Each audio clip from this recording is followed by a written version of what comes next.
8ویں فصل حرکات کی ادا کے بیان میں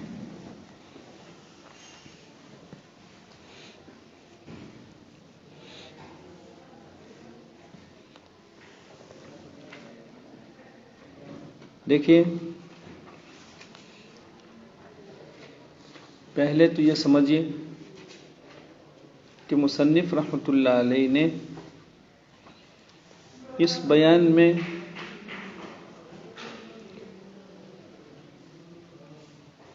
کس حرکت میں صلاحیت تفخیم ہے، آواز تھوڑی اوپر جاتی ہے اور کس میں نہیں جاتی ہے، حرکت کی ادا میں کیا کیا چیزیں رکن کی حیثیت کی ہیں،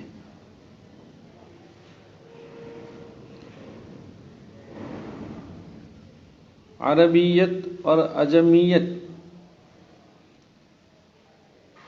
حرکت کی ادا کے باب میں کیا اختلاف رکھتی ہے، اہل عرب حرکات کو کس طرح ادا کرتے ہیں، اہل عجم کے یہاں حرکات کی ادا کیا ہوتی ہے۔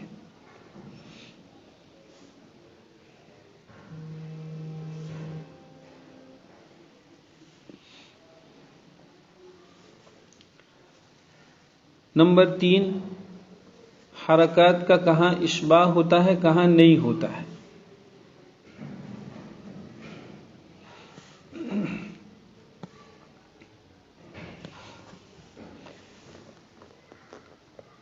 جب ہم حرکات کو پڑھنے جا رہے ہیں تو پہلے حرکت کو سمجھیں کہ حرکت کیا چیز ہے،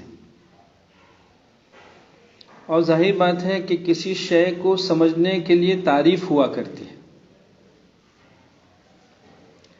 لہذا آپ حرکت کی تعریف پڑھیں۔ کیا کہیں گے آپ؟ حرکت حرف پر اس زائد آواز کو کہتے ہیں، حرف پر زائد اس آواز کو کہتے ہیں جو اتصال یا تقارب بین الجسمین کے بعد انفصال کی غرض سے لائی جاتی ہے۔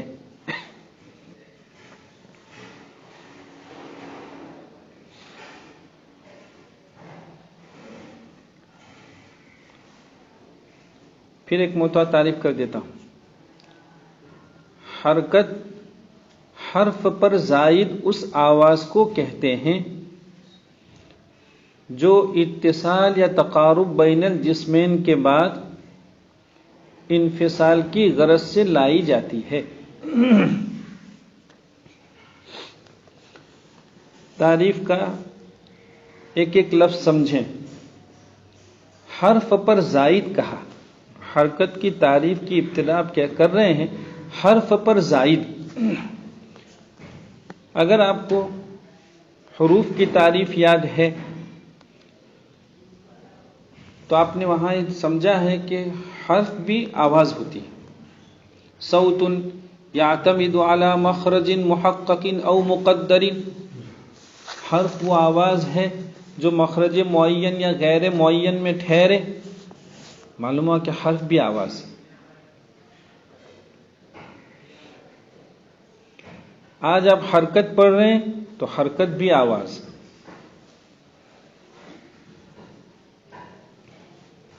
لیکن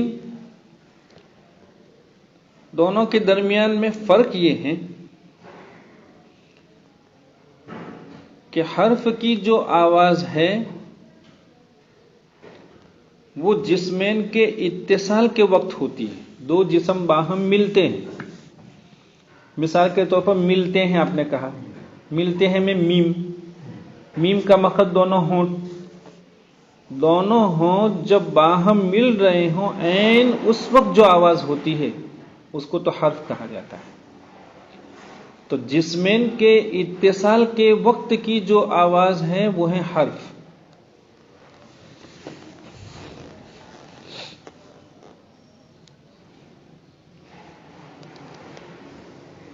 اور انہی ملے دو جسموں کو الگ کرنے کے وقت میں جو آواز ہوتی ہے اس کو حرکت کہا جاتا ہے. اس آواز کو حرکت کہتے ہیں. معلوم ہو ہیں تو دونوں آواز، لیکن ایک آواز جسمین کے باہم ملنے کے وقت ہوتی ہے اور دوسری آواز اس کے بعد انہی دو جسموں کے انفصال کے وقت ہوتی ہے. پہلی کو حرف کہا جاتا ہے اور دوسری کو حرکت کہا جاتا ہے.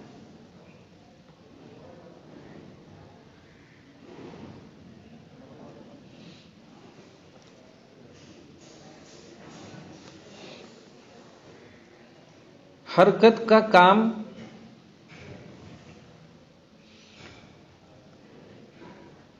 ملے جسموں کو چھڑانا.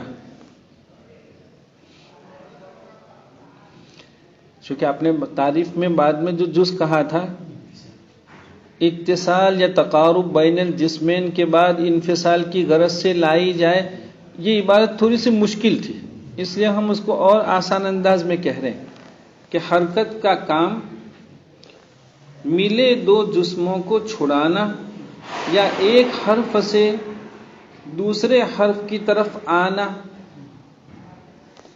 مثال کے طور پر ابھی آپ نے کہا ملتے ہیں، تو مل میں میم کے لیے شفتین کا اتصال ہوا.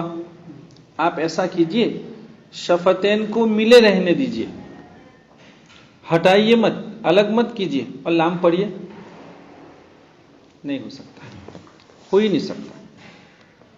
آپ کو ایک کلمہ بولنا ہے، کلمہ کئی حرفوں سے بنتا ہے، جب تک پہلے حرف سے فراغت نہیں ہوتی ہے دوسرا نہیں پڑھ سکتے ہیں، دوسرے سے فراغت نہیں ہوتی ہے تیسرا نہیں پڑھ سکتے ہیں. تو پہلے حرف سے فراغت حرکت کراتی ہے. یہ حرکت نہیں ہوتی تو آپ پہلے حرف سے آگے بڑھ ہی نہیں سکتے تھے.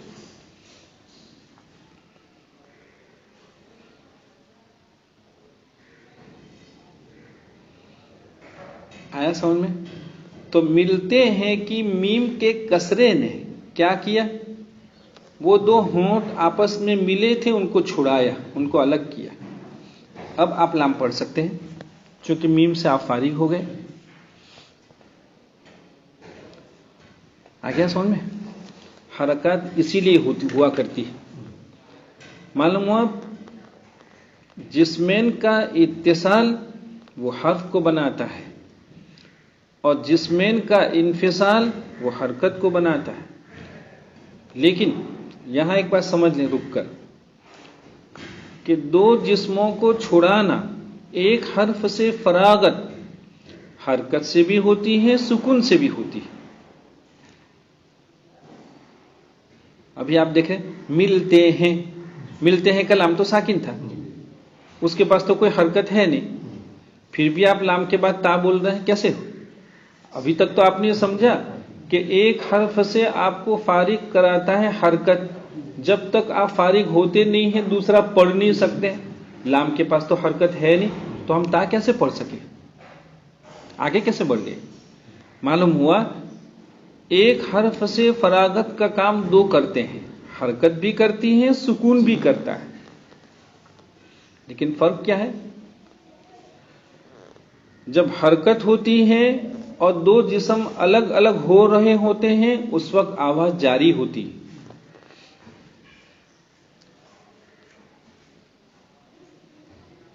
اور سکون کے وقت میں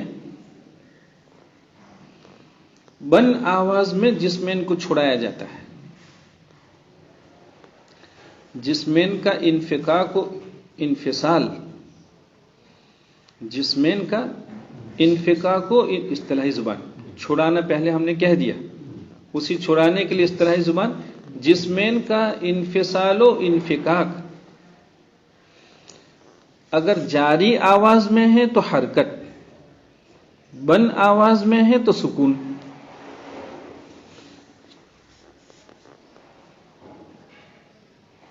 سکون میں آواز نہیں ہوتی اور حرکت میں آواز ہوتی ہے. اس سے آپ نے سمجھا ہوگا کہ حرکت اجمالی طور پر دو چیزوں کا نام ہے، آواز اور جسمین کا انفصال۔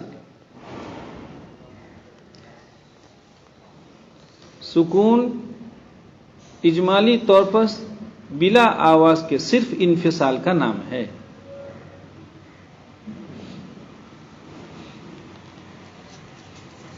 اب آپ اپنی تعریف دیکھیے، تعریف میں کیا کہا تھا؟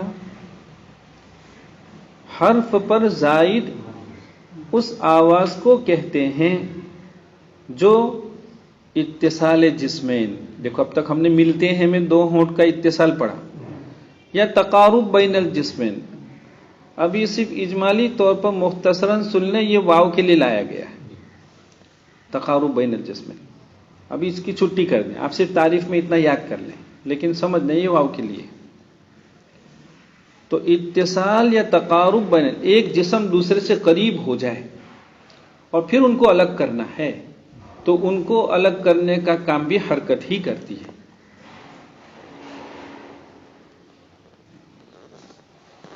اب شاید تعریف برابر سمجھ میں آ گئی ہوگی۔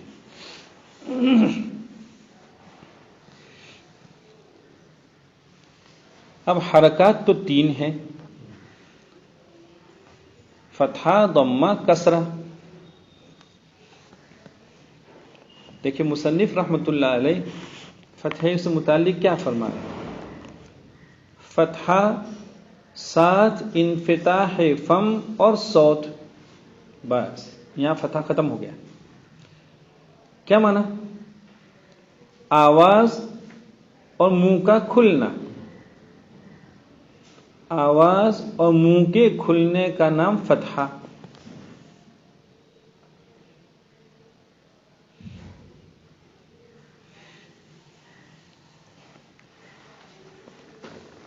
یہ فتحے کو فتحہ کہتے ہی اس لیے ہیں کہ وہ منہ کو کھولتا ہے۔ فتحے کو فتحہ کہنے کی وجہ یہی ہے کہ وہ منہ کو کھولتا ہے۔ ضمہ منہ کو نہیں کھولتا، بلکہ ضمہ ہونٹوں کو گول کرتا ہے، کسرہ آواز کو نیچے کھینچ کے لے جاتا ہے۔ معلوم ہے منہ کے کھولنے کا کام صرف فتحہ کرتا ہے، اس لیے فتحے کی تعریف میں دو چیزوں کو کہا گیا، آواز اور منہ کا کھلنا۔ ہو گیا؟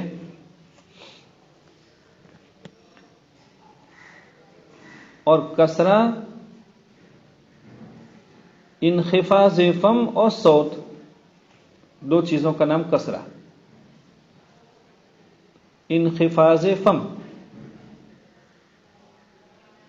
انخفاض مانا جھکانا، نیچے لے جانا۔ منہ نیچے نہیں جائے گا، ایسا نہیں کہ مونڈی آپ نیچے کر لیں گے، نہ، مونڈی نیچے کرنے کا نام کسرہ نہیں۔ یہاں فم جو ہے وہ مجازن کہا گیا ہے، اصل تو صوت ہے، آواز اور اس کو نیچے کی طرف جھکانا۔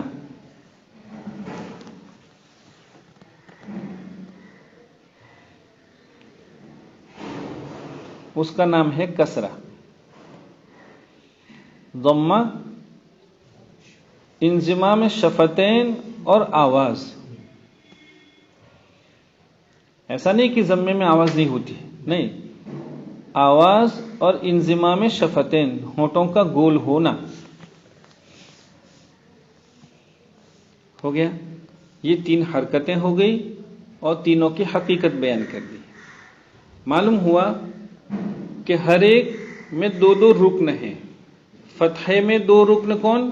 آواز اور منہ کا کھلنا۔ بس اب سمجھیں، اگر فتحے کو ادا کرتے ہوئے دو رکنوں میں سے ایک بھی رکن مختل ہوا،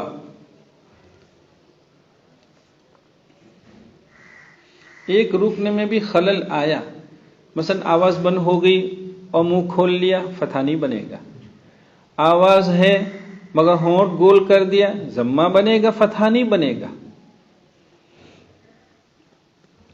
لہذا یہ دونوں جو ہیں وہ رکن کی حیثیت سے، ہر ایک حرکت میں دو دو رکن آپ نے دیکھ لی۔ اب دیکھیے، ورنہ اگر فتحہ میں کچھ انخفاض ہوا، بس اس کو سمجھنے کے لیے، اس عبارت کو سمجھنے کے لیے ایک تمہید سن لیں۔ حرکات کی دو قسم ہے، حرکات خالصہ اصلیہ، نمبر 2 حرکات غیر اصلی معنی فرعی اور غیر خالص۔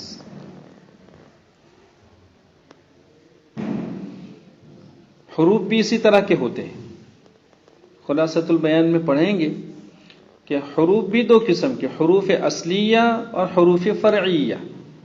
حرکات بھی دو طرح کی، اصلیہ اور فرعیہ۔ اصلیہ معنی خالصہ اور غیر اصلیہ معنی ملاوٹ والی، غیر خالصہ، جس میں کسی دوسرے کی ملاوٹ ہو۔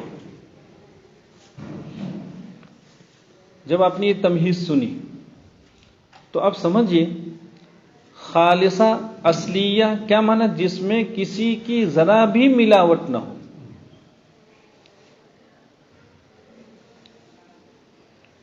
اس کی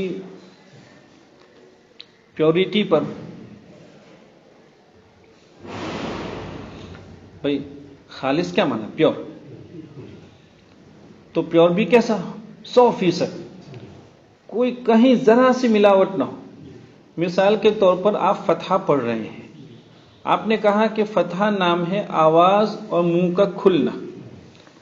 اب یہاں بچے ہمارے سامنے نہیں ہیں، اس لیے وہ منہ کے کھلنے کو، مثلا آپ دونوں ہاتھوں کی ہتھیلی کو انگلیوں کے ساتھ پورا ایسا بند کر دیں، ہتھیلی کو پھیلا دیں نیچے کے ہاتھ کی، پھر اس کے اوپر کے ہاتھ کو رکھیں، ہتھیلی انگلیاں ملا دیں، اور پھر اوپر کا ہاتھ اٹھائیں، یہ ہے کھلنا۔ تو فتحہ نام ہے آواز اور منہ کا کھلنا، دو چیزوں کا نام۔ لیکن اگر کسی نے فتحہ ادا کرتے کرتے تھوڑا سا آواز کو نیچے جھکا دیا، پڑھتا تو فتحہ ہے لیکن نیچے جھکا دیا، یا تھوڑا سا ہونٹ گول کر دیا، تو اس فتحے میں ہونٹوں کی گولائی کی وجہ سے ہونٹ جتنا گول ہوگا اتنے ضمے کی ملاوٹ ہو جائے گی، آواز جتنی نیچے جائے گی اتنی کسرے کی ملاوٹ ہو جائے گی۔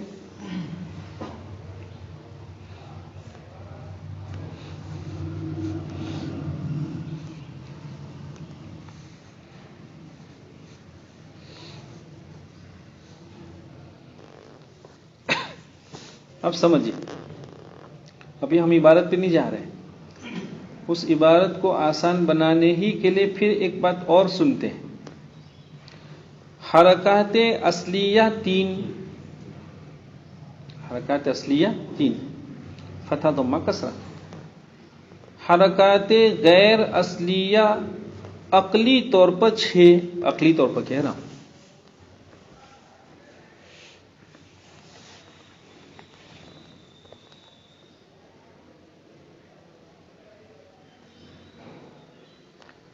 لیکن ان 6 میں سے آپ کو قرآن کریم میں کتنے کی اجازت؟ 6 ملاوٹ والی، 6 ملاوٹ والی۔ لیکن کچھ ملاوٹ وہ ہوتی ہیں جو نزول ہی میں رہی، کچھ ملاوٹ وہ ہیں جو نزول میں نہیں تھی، لیکن لوگ اپنی غلطیوں کی وجہ سے اس طرح کی ملاوٹ کر لیا کرتے ہیں، اور ظاہر بات ہے وہ نزول کے خلاف ہے، لہذا اس کی اجازت نہیں ہوتی۔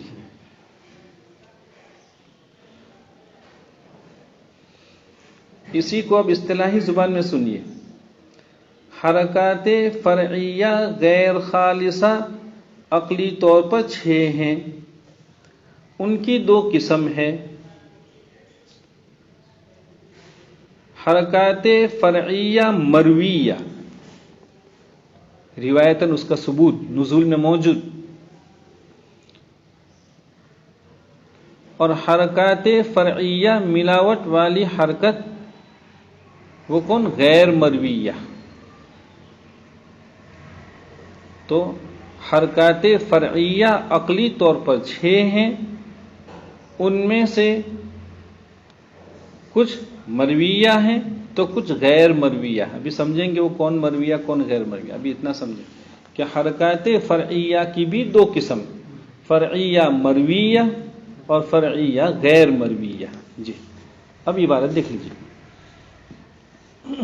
ورنہ کیا مانا ورنہ؟ ما قبل میں حرکات خالصہ 3 بیان کی اور ہر حرکت میں 2 رکن بیان کیے. اگر ان کے ادا کرنے میں کوئی گڑبڑی ہوئی ورنہ تو پھر یہ حرکت خالص نہیں رہے گی. چنانچہ وہ گڑبڑیاں کیا ہیں اس کی شکلیں بیان کر رہے ہیں. اگر فتحے میں کچھ انخفاض ہوا، ابھی بتلایا تھا کہ فتحہ پڑھتے پڑھتے آواز کو تھوڑا سا جھکا دیا. مثلا آپ کو پڑھنا ہے الکافرین وکان اللہ، پڑھا کیا پڑھا الک، تو کافرین میں ہو یا کانا میں ہو، وکان اللہ کیا پڑھا وک، تو یہ کیا ہوا آواز کو تھوڑا سا جھکایا. جتنا جھکایا اتنا اس میں کسرہ ملا. نہیں سمجھا؟ اس کو کہہ رہے ہیں ورنہ اگر فتحے میں کچھ انخفاض ہوا تو فتحہ مشابہ کسرے کے ہو جائے گا، اس لیے کہ انخفاض کسرہ ہے.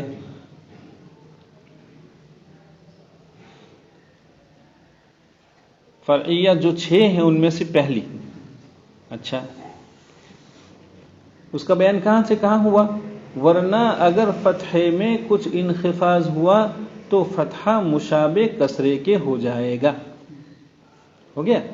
یہ ایک حرکت فرعی، اس میں کسرے میں وہ فتحے میں کیا ملا؟ کسرہ ملا، فتحے میں کسرے کی ملاوٹ ہوئی. آگے دیکھیے.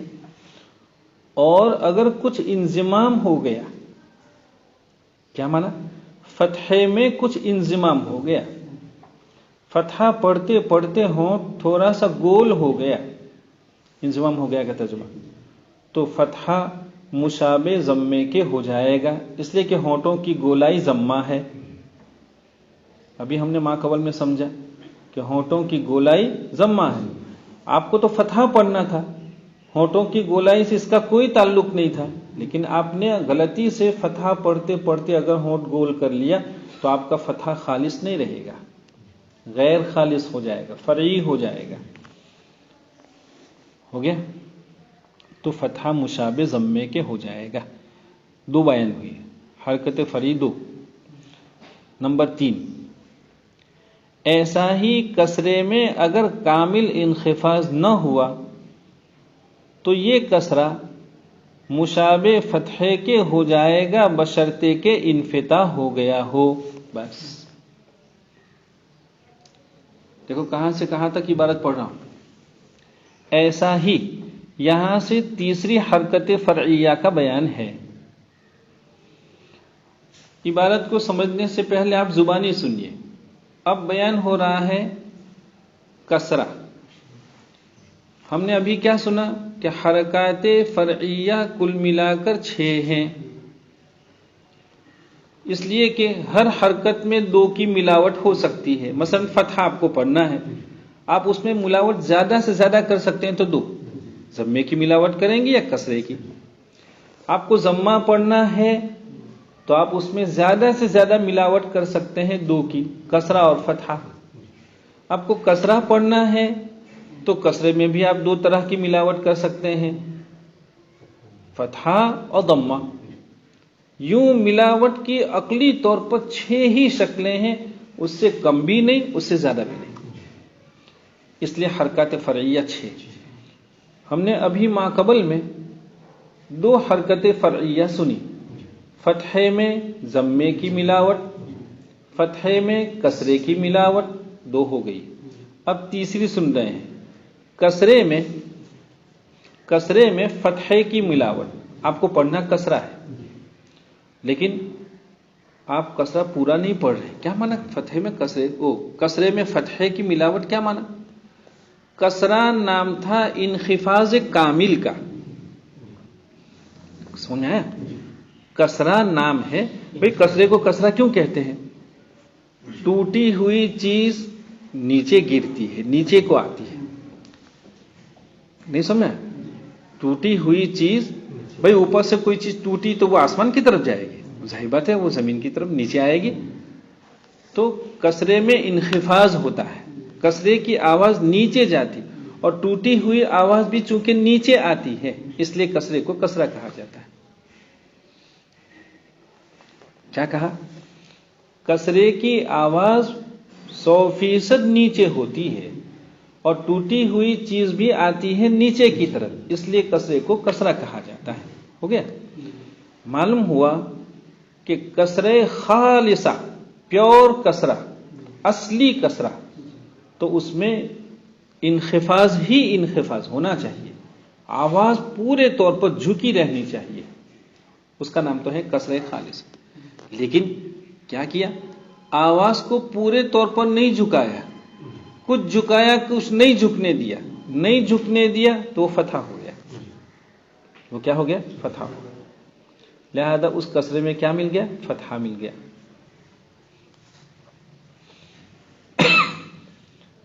دیکھیے اب عبارت کہاں سے؟ تیسری حرکت فرعی، وہ کہاں سے شروع ہوا تھا؟ ایسا ہی. کسرے میں عربی دوم کے بچوں سے اور تخصص کے لڑکوں سے خاص کر کے کہہ رہا، انگلی رکھیں تو ہی حل کتاب ہوگی. کتاب میں کون سا مسئلہ کہاں سے بیان؟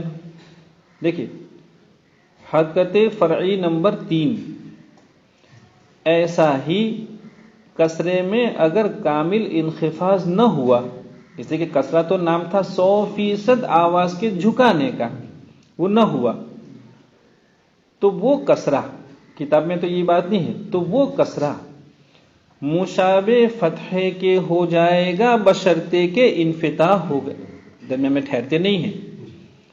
تو وہ کسرہ مشابہ فتحے کے ہو جائے گا بشرطے کے انفتاح ہو گیا ہو.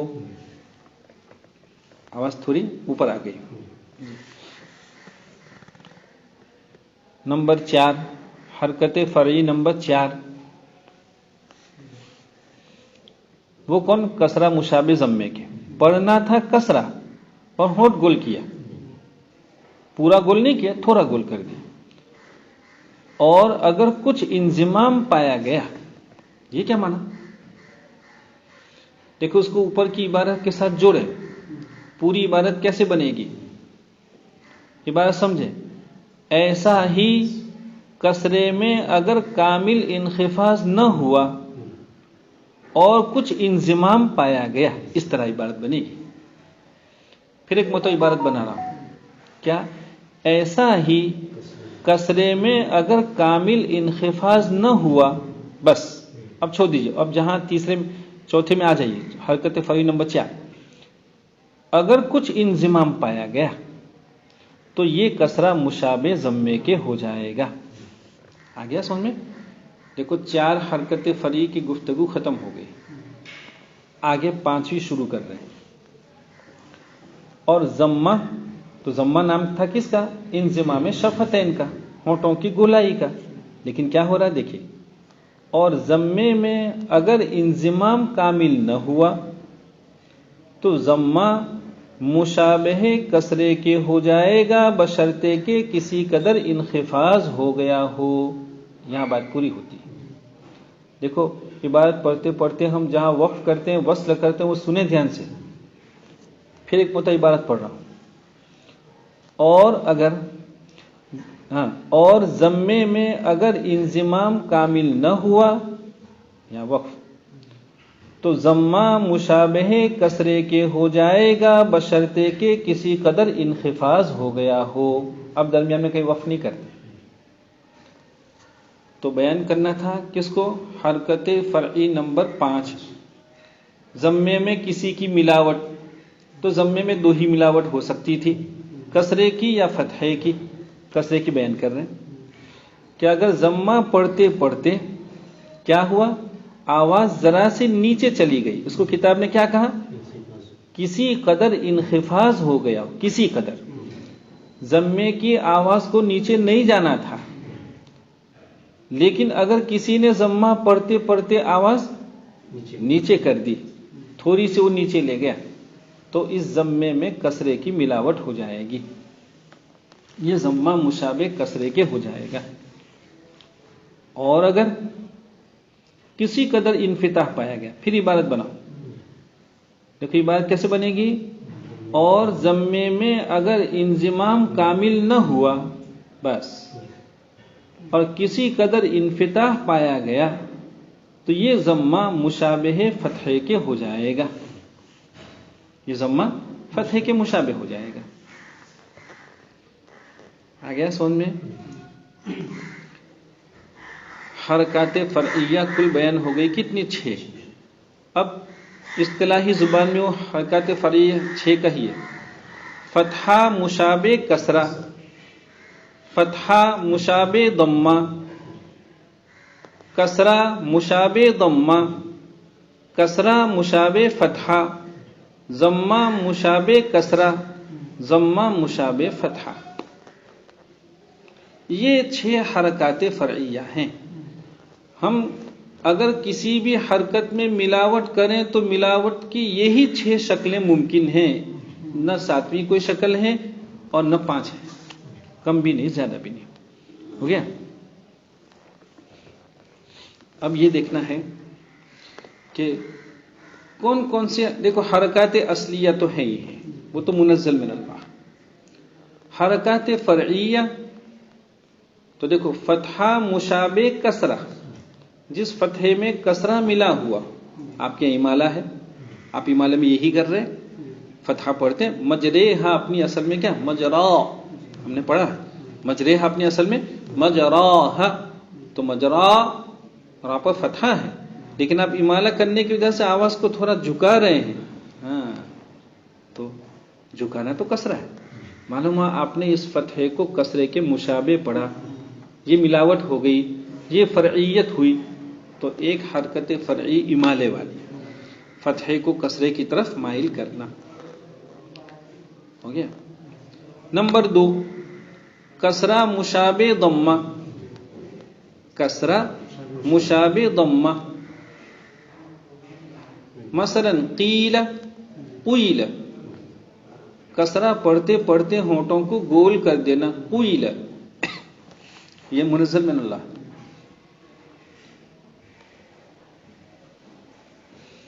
یہی 2 حرکتیں ہیں جو منزل من اللہ ہیں فرعی.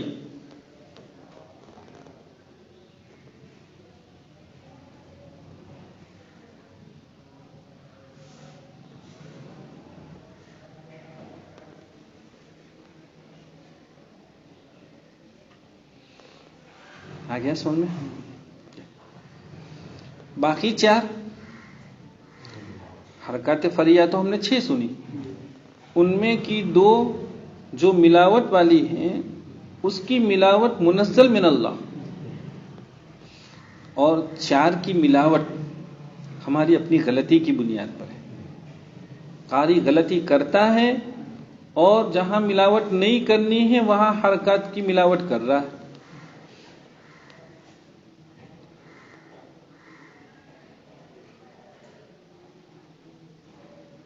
آ گیا سمجھ میں؟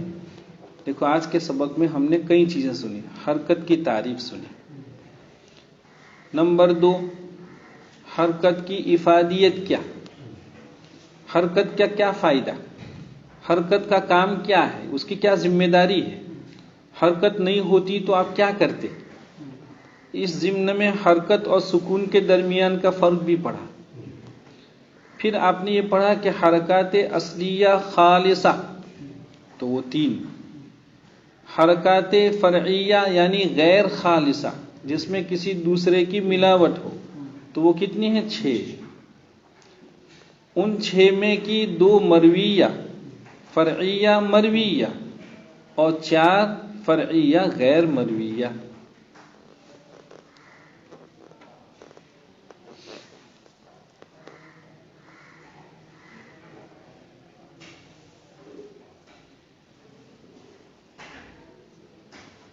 آگیا سنیں؟ بس یہاں تک یاد کریں، خوب اچھے سے یاد کریں. حرکات کا بیان عربی دوم کے بچے پہلی بار پڑھ رہے ہیں. اس سے پہلے آپ نے حرکات کی یہ تفصیل کسی کتاب میں نہیں پڑھی. لہذا اس کو سورہ فاتحہ کی طرح حفظ کریں، اتنا پختہ ہونا چاہیے جی، تو آگے آپ کو کام آئے گا.